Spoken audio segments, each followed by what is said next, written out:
Oh hey! Nachdem ich etwa vor Gericht stand, falls ihr dieses Video warum auch immer verpasst habt, Link dazu in der Infocard, habe ich jetzt nun die Aufgabe, in diesem Monat 3 Cartoons zu reviewen. Mal sehen, was der erste Cartoon davon ist. Heilige fucking Scheiße, nicht diese fucking Scheiße. Ja, in der Regel review ich nicht etwa so viele Cartoons, die ich absolut nicht mag. Aber heute nehmen wir mal eine Ausnahme, weil ich das machen muss. Heute reden wir mal über Bunsen is a Beast. Oder auch, wie es hierzulande heißt, mit einem sehr kreativen Namen. Bunsen ist ein Biest. Alles Wichtige zu dieser Show, was meine Meinung ist, erfahrt ihr hier. Und wie immer, hierbei handelt es nur um meine Meinung. Falls ihr eine andere habt, lasst ihr mich doch gerne in den Kommentaren wissen. Anyway, alle Disclaimer one disclaimed, legen wir mal los mit dem Video. Und beginnen wir doch mal mit dem Mann hinter dieser Show. Butch Hartman ist wohl ein Name, der den ein oder anderen bekannt ist. Immerhin war er bei Nickelodeon eine sehr große Figur. Allein schon wegen Cosmo und Wanda, aka Fairy Odd Parents, Danny Phantom oder auch Tough Puppy. Wir alle kennen und lieben Tough Puppy. Bunsen ist ein Beast ist eine vierte und letzte Nicktoons-Show. Und was das für eine Show ist. Ursprünglich war es einfach nur eine simple Zeichnung von einem Monster und einem Jungen, die er im Jahre 2009 oder so gemacht hat. Und er wollte eigentlich schon ein Bilderbuch machen, aber Nick Executive hat das gesehen und hatte gesagt zu ihm, hey, mach das doch zu einer Show. Und das hat Butch Hartman gemacht. Ist die Show gut? Wenn ihr mein Intro genau gehört habt, dann wisst ihr schon, wie meine Meinung ist zu dieser Show. Aber was ist denn nun die Synopsis von Bunsen ist ein Beast? Bunsen ist ein Beast geht um den titelgebenden Bunsen, welches etwa ein Monster ist und zu einer Schule als Neuling herkommt. Es ist mehr oder weniger die Fish Out of Water Story, aber mit einem Monster startet war mit einem neuen Schüler. Schnell befreundet er sich mit Mikey, der mehr oder weniger teilweise so ist wie Timmy Turner, nur sehr nerviger, ohne den richtigen Charme und irgendwie eine sehr planende Figur. Und natürlich gibt es auch Amanda, mehr oder weniger die Schurke dieser Show, die Bunsen und die Monster zerstören möchte. Warum auch immer. Das ist die grobe Synopsis der Show und dann ist es eine okay Synopsis, I guess. Man kann mal definitiv merken, dass diese Idee nicht etwa ursprünglich für eine Show gedacht worden ist, sondern eher mehr für ein Bilderbuch. Und Bilderbücher können natürlich etwa spaßige Stories erzählen, aber müssen halt auch nicht etwa so tief reingehen. Anders als zum Beispiel eine Show zum Beispiel. Und das ist das erste große Problem. Bunsen ist ein Beast, ist ein Konzept, was okay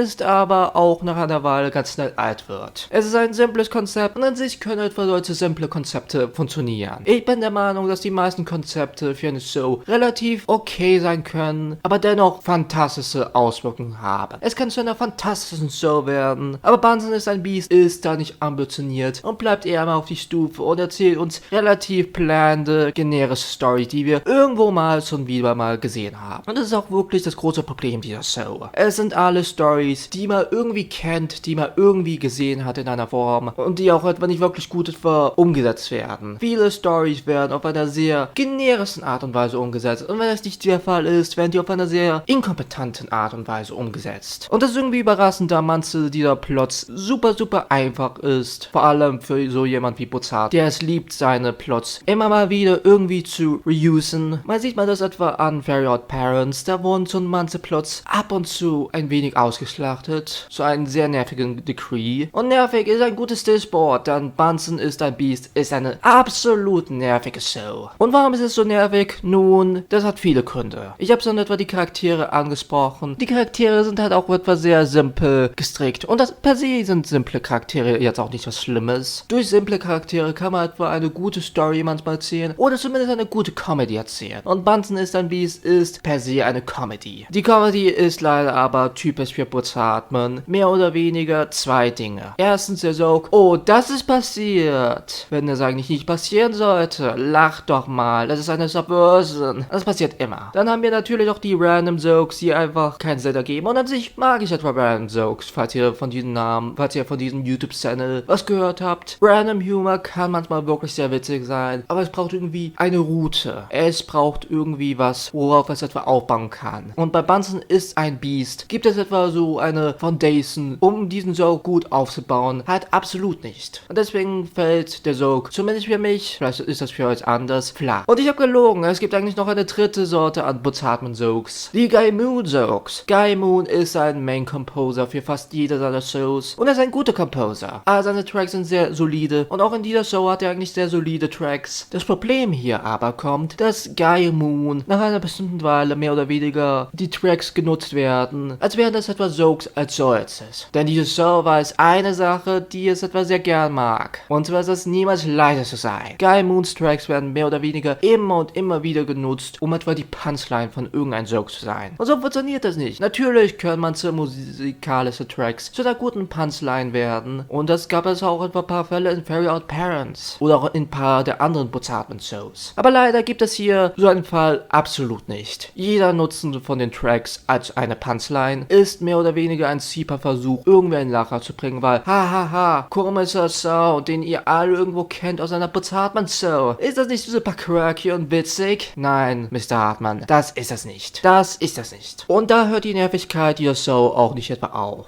Die Voice Actors versuchen zwar ihren besten Job zu machen, und es ist natürlich nicht das schlechteste Voice Acting, was ich überhaupt gehört habe. Die Stimmen haben immer noch sehr viele Emotionen hinter sich, was auf jeden Fall was Gutes ist, weil Voice Acting soll sehr viele Emotionen hinter sich haben. Außer der Charakter soll etwa monoton klingen. Hier sollen alle diese Charaktere sehr energisch klingen, und das wird eigentlich auch etwa relativ solide gemacht. Das Problem ist halt hier aber, dass die Stimmen jetzt auch nicht etwa so angenehme Stimmen sind zum Zuhören. An sich kann man natürlich etwa einen Charakter haben mit einer Stimme, die jetzt vielleicht ein wenig crating ist. Ich meine, Cosmo aus Cosmo und Wanda ist so einer dieser Fälle. Selbst in den Early Seasons, jetzt mal abseits von diesen Pilot-Episoden aus den 90s, hat er dann doch eine sehr hohe Stimme, die an manchen Stellen ein wenig zu nervig sein kann, je nachdem wie es etwa genutzt wird. Das Problem ist hier aber, dass fast jeder der Main Characters so eine Stimme hat. All diese Stimmen sind sehr nervig und all diese Stimmen haben auch nicht etwas so viel zu sich. Es ist jetzt nicht etwa witzig, etwas zuzuhören, wie Bunsen etwa redet. Es hilft jetzt auch nicht, dass etwa fast jeder Side-Characters aus dieser Show mehr oder weniger auch etwa einfach nur ein Joke ist. Die Lehrerin von Mikey und Bunsen und Amanda, well, sie ist etwa random humor. Andere Side-Characters, Punchline-Jokes.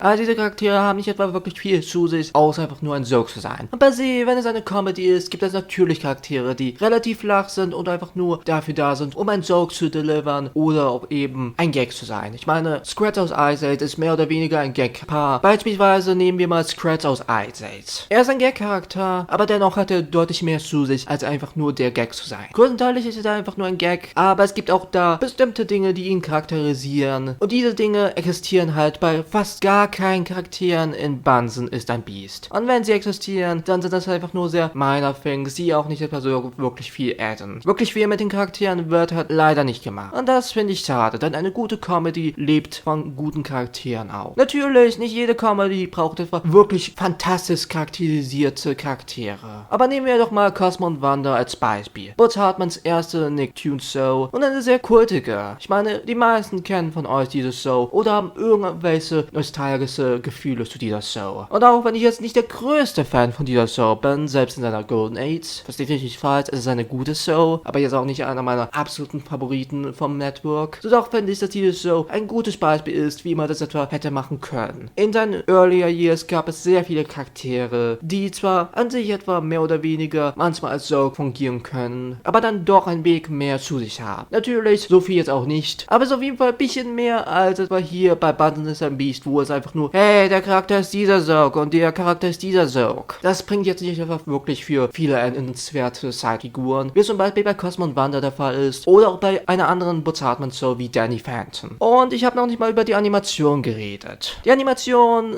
sind vermutlich etwa die eine Sache, die vielleicht ein wenig okay ist an dieser Show. Das seht ihr mir nicht falsch, es sind jetzt auch nicht die wundervollsten Animationen. Man kann mal definitiv sehen, dass man etwa Flash Animation eher mehr wegen dem Budget genommen hat und nicht, weil man was Besonderes mit Flash machen wollte. Und an sich, Flash Animationen können gut aussehen, können effektiv sein, aber meistens werden die einfach nur genutzt, um das Budget ein wenig zu verringern. Wie zum Beispiel auch bei den ganz späteren Episoden von Very Odd Parents, wo es etwa zu Flash gewechselt ist und auch einfach nur zu cursed und zu clean aussieht. Bunsen is a Beast wurde etwa mit Flash mehr oder weniger konzipiert und deswegen sieht das auch dann deutlich besser und effektiver aus mit seinen Movements als zum Beispiel die späteren Very Odd Parents Flash Episoden. Und dennoch sind die Animationen auch nicht sehr erwähnenswert. Ich meine, die existieren irgendwie, die sind irgendwie okay, aber so wirklich was Wichtiges an den Animationen kann ich jetzt einfach nicht etwa anmerken. Sie sind okay für das, was sie sein wollen, bringen aber jetzt auch nicht etwa wirklich so viel Inspiration zu sich. Als solches ist Bunsen is a Beast perfekt summarized bei den Pizzas, die Butch Hartman irgendwann mal gehabt hatte, die dann etwa hochgeladen hat, um etwa die Networks ein wenig Interesse für manche dieser Shows aufzubauen. All diese Pizzas sind okay Ideen, es rein für mich aber eher mehr wie Konzepte, die vielleicht für eine Episode einer Anthology-Animationsserie funktionieren würden, aber jetzt auch nicht etwa wirklich so viel Longevity für sich haben. Aber das ist nur meine Meinung. Wie steht ihr zu Bunsen ist ein Beast? Mögt ihr diese Show? Mögt ihr diese Show nicht? Habt ihr überhaupt über diese Show gehört? Vermutlich hat fast kaum jemand wirklich über die Show in den letzten Jahren geredet. Meine ich vielleicht. All das und viel mehr würde mich gerne in den Kommentaren interessieren. Und wir sehen uns, bzw. hören uns beim nächsten Mal zu einer weiteren Cartoon Review, die vermutlich hoffentlich interessanter wird als fucking Bunsen ist ein Beast. Bye bye.